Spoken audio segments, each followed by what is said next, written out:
What's up, everyone? Welcome to Power Play with CJ. To focus in on reforms that both the CHL and NCAA can make to better player development and make sure players aren't getting screwed. There's a lot of people that are in the higher ups making money, and the players are making, and juniors are making money in college. They're getting a free education, and I think in both cases the players deserve more.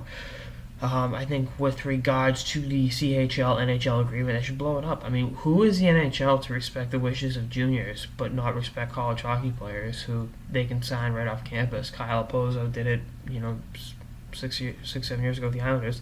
Or juniors to respect anyone's thing when they sign kids every single year off college campuses. Who was it?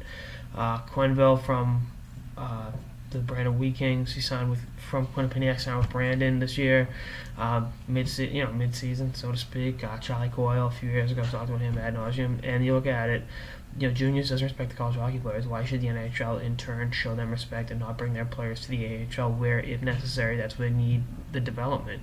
You're looking at a kid like Mikhail Grigorenko, who needs AHL seasoning. He has proven everything he needs to prove in juniors. There's nothing left for him in the queue. He needs to play against men every single night, and that's not going to happen at the NHL just yet.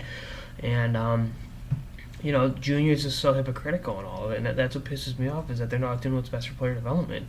The NHL should have the final say in where its prospects play, plain and simple. That they drafted them, they're investing in a lot of cases, in Mikhail Grigorenko's case, a first-round pick and a lot of money into him, with signing bonuses and everything.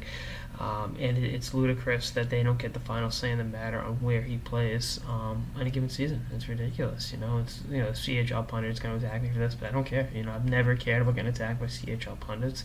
And likewise with college hockey, I think the NCAA has its own litany of problems in terms of screwing players over. Capping. You can only get a free education. You can't make money off yourself, off your image. You can't sell T-shirts. You can't sell your jersey. The NCAA is a socialist institution. I mean, I think it's funny. In college football, Reggie Bush had to vacate the Heisman Trophy, and the NCAA blacklisted him, persona non grata, what have you. But until about 6 months ago, Jay Billis from ESPN called them out on it.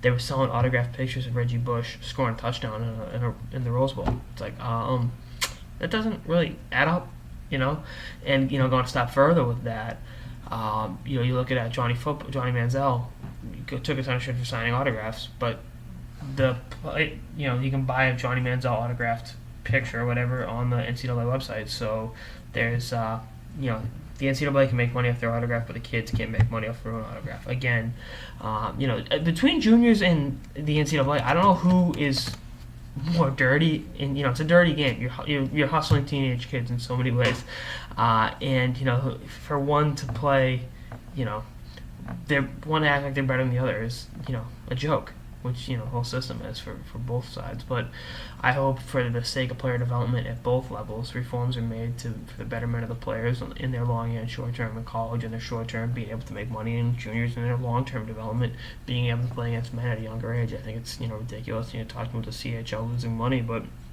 quite frankly, that's not the NCAA, that's not the NHL's concern. The NHL should be concerned about how its prospects develop and how the next phases of the league develop at a young age. But anyway, that's just my 2 cents on both issues. That's on this episode of the Power Play with CJ on CHL and NCAA reforms. Stay tuned for episodes throughout the season and beyond. Later, guys.